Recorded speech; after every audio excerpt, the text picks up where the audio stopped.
근데 이제 예전과 마찬가지로 선호 문제가 불거지고 있다는 것이죠. 누가 먼저 해야 되느냐. 그리고 더 중요한 것은 이게 이제 정당회담에서 조금 그렇다면 어느 단계를 밟아가지고 비핵화와 체제 보장 또는 평화 체제를 갖다 막교환할 것인지 좀 단계별에 대한 어떤 그런 조치에 대해서 논의했었어야 되는데 그런 걸 하지 못한 상황이기 때문에 비핵화에 어떤 조치를 갖다가 취해야 되고 그러면은 체제 보장에 어떠한 조치로 막교환해야 될지에 대해서 합의가 전혀 없었던 상황인 것 같아요. 그래서 합의가 없는 상황이기 때문에 지금 종전 선언을 먼저 해야 되느냐 아니면은 북한의 실질적인 비핵화 조치가 먼저 선행돼야 되느냐 이런 지금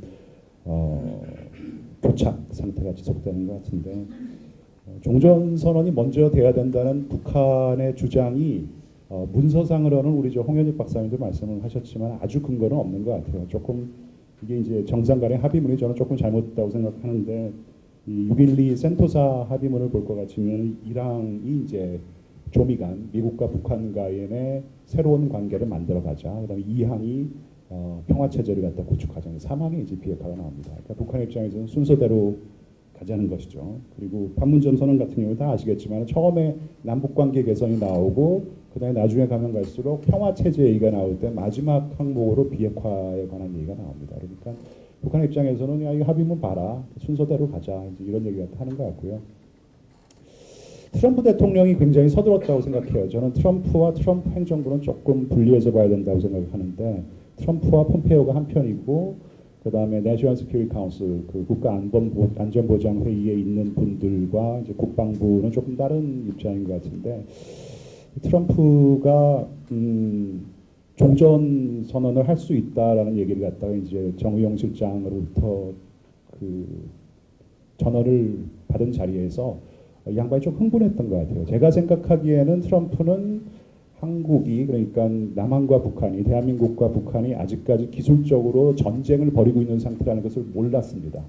모르는 상태에서 그런 상황이야. 그리고 종전선언을 할 수 있어. 그러니까 어우 이거 봐라. 그럼 내가 종전선언을 갖다가 할 수 있는 주체로 참여할 수 있다. 이게 굉장히 사실 흥분이 되는 것이죠. 자기가 한국의 전쟁을 갖다 끝낼 수 있는 주역이다. 이게 이제 정치적으로도 굉장히 이용할 수 있는 측면이 있고 그 당시에 발언이나 이제 트위터를 갖다 볼 것 같으면 굉장히 흥분한 상황입니다.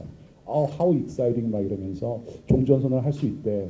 종전선언을 할 거야. 이제 이러면서 조금 무조건적으로 종전선언을 할 수 있다라는 얘기 갖다가 해준 부분이 있는 것 같아요. 북한한테. 이게 박스라고 인터넷 매체에서 그렇게 했다라고 지금 얘기가 나오고요. 물론 이제 트럼프 행정부는 지금 그러지 않았다고 얘기를 갖다 하는데 그런 상황이었으면은 북한이 지금 얘기하는 대로 트럼프 대통령은 6.12 센토사 회의에서 종전선언을 갖다 조건 없이 해주겠다고 하는데 왜 하지 않느냐 뭐 이런 근거가 될 수 있는 것이죠.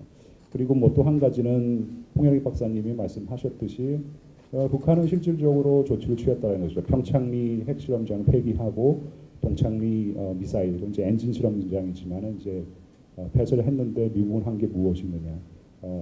비가역적이지 않은 훈련 중단만 하지 않았느냐 뭐 이런 얘기가 나오는데 사실 동창리 엔진 실험장 같은 경우에는 사실 뭐 엔진을 갖다 갖고 있는 상태고 핵도 이제 확보한 상태니까 미국이나 그 다음에 이제 정전 선언이 선행돼서는 안 된다라는 입장은 과거 핵에 대한 비핵화죠. 비핵화라는 것은 사실 과거 핵에 대한 얘기이기 때문에 과거 핵에 대한 어떤 실질적인 비핵화 조치가 없는 상황에서는 북한이 실질적으로 취한 의미 있는 행동은 없다. 뭐 이제 이런 입장인 것 같고요. 뭐 비핵화가 먼저 선행돼야 된다라고 주장하는 근거는 지금 다 앞에 우리 선생님들께서 설명을 하셔가지고 제가 더 이상 얘기를 할 필요는 없을 것 같고요. 과거에 북한이 이제 정전 선언을 앞세우면서 이러이러한 것들을 요구를 했기 때문에 분명히 안보적인 측면에서 우려가 되는 부분이 있는 것은 확실하고 이런 우려의 얘기를 갖다가 하는 것은 지극히 타당해 보인다라는 생각이 듭니다. 어떻게 해야 될지에 대해서 제가 좀 생각을 해봤는데 저는 뭐 종전선언 뭐 이거 언제까지 안 하고 있을 수는 없는 것 같고요. 그 다음에 뭐 평화협정도 조건이 맞으면은 체결을 하고 그 다음에 이제 비준을 받아야 되는 것이고 그 다음에 평화체제를 갖다 구축을 해야 되는 것이죠. 근데 이제 평화체제 논의를 할 때 평화체제는 분명히 비핵화가 포함이 되는 거잖아요. 그죠? 이제 평화협정이란 제도적인 공식적인 제도적인 측면이 있지만은 군사적인 신뢰 구축이 또 따라야 되는 것인데 사실 북한의 비핵화만큼 더 중요한 어떤 군사적인 신뢰 구축 조치가 무엇이 있을까? 그래서 정말로 평화 체제를 원한다면은 실질적인 북한의 비핵화 조치를 유도해낼 수 있는 그러한 어떤 전략을 갖다가 세워야 된다고 생각합니다. 근데 그게 종전 선언이 될지는 잘 모르겠어요. 그러니까 종전 선언을 할 수도 있는데 그럼 종전 선언을 하면은 그 다음에 북한이 의미 있는 실질적인 비핵화 조치를 무엇을 할 것인지에 대해서 문재인 정부로 조금 얘기를 해야 될 것이라고 저는 생각을 하는데 얘기를 잘 못하는 것 같아요. 조금 자극을 갖다가 하지 않아야 된다라는 생각이 있어서 그런지 실질적으로 야 너희들 지금도 제가 지금 저 뉴스를 확인했는데 비핵화 의지는 확실하다. 그다음에 한반도에서 핵무기 없고 그다음에 그 핵 위협이 없는 땅을 만들어야 되겠다는 얘기를 했다 그러는데 그럼 뭘 할 건지 얘기를 해야 되는 거 아니에요. 뭘 할 것인지. 제가 생각하기에는 트럼프 대통령은 지금 앞에서도 말씀하셨지만은 핵 신고를 먼저 할 필요도 없어요. 핵 신고를 하겠다라는 확약만 해주면 종전선언을 해줄 거라고 저는 생각을 했어요. 그리고 이번에도 특사단이 가가지고 그 정도는 받아내고 올 것이라고 생각을 했는데 지금 제가 마지막에 확인한 뉴스가 가장 최종적으로 업데이트가 된 부분이라면은 그런 확약을 안 해준 것이죠. 그러면은 뭐 종전선언을 그냥 이제 선의로만 해줄 수는 없는 것이잖아요. 그래서 실질적으로 평화 체제를 원하고 평화를 원한다면은 빨리 북한이 어떤 단계, 실질적인 단계를 갖다가 밟아가지고 비핵화 조치를 취할 수 있게 하는 어떤 그런 정책 전략인지 필요하다고 생각하고요.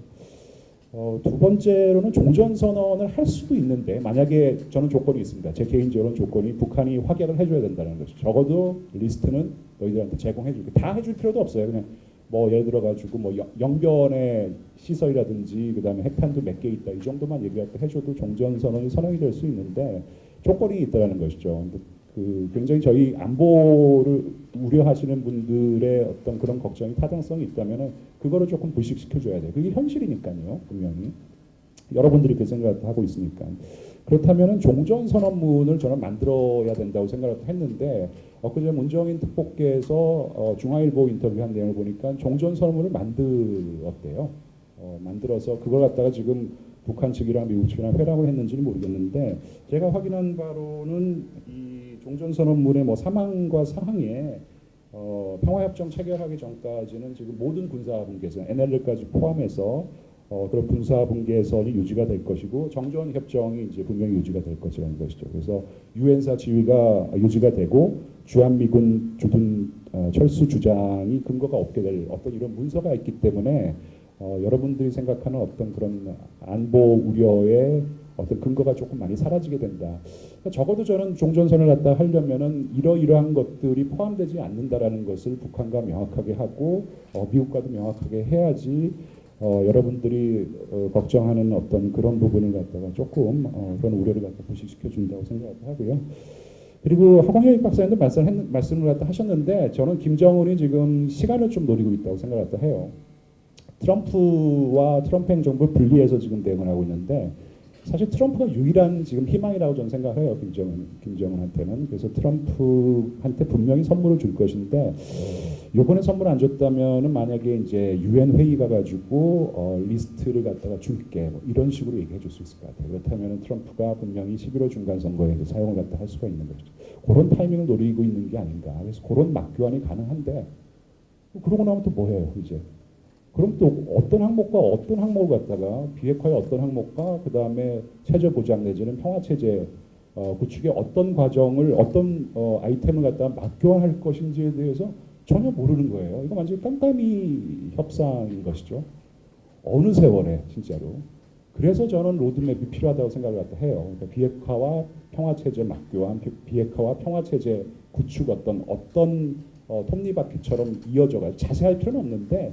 대충적인 어떤 이런 단계에 대한 합의가 없기 때문에 지금 이런 상황이 발생하고 있다고 생각하고 그런 걸 못한 지난 정상들의 회담이 그래서 조금 원망스러운 것이죠. 절호의 찬스였는데 사실 정상회담을 치러야 된다는 어떤 그런 막중한 어떤 위압감 상에서도 이런 로드맵에 합의하지 못했다 그러면 그 이후에는 동력이 떨어지는 것이거든요. 사실 저는 좀 비관적으로 생각을 하고 있는데 어쨌건 간에 늦었지만은 지금 우리 정부에서는 북한에게 이제 솔직히 얘기를 갖다 평화를 원하느냐, 평화체제를 원하느냐, 그렇다면은 우리 로드맵 한번 그려보자. 너희들 생각하는 로드맵은 뭐니? 너희들 비핵화한다 그러는데 어떤 조치로 어떤 순서로 어떤 조치를 밟을 것이고 그다음에 우리가 해줘야 될 게 무엇인지 한번 조금 큰 차원에서 큰 틀에서 지도를 갖다가 만들고 해야지. 안 그러면 이거는 뭐 길 잃은 뭐 어린아이랑 마찬가지잖아요. 그래서 시간표도 좀 정하고 이러한 제가 시간 몇 분 더 있습니까? 아니면 제가 시간표 한 2, 3분 더 있습니까? 예.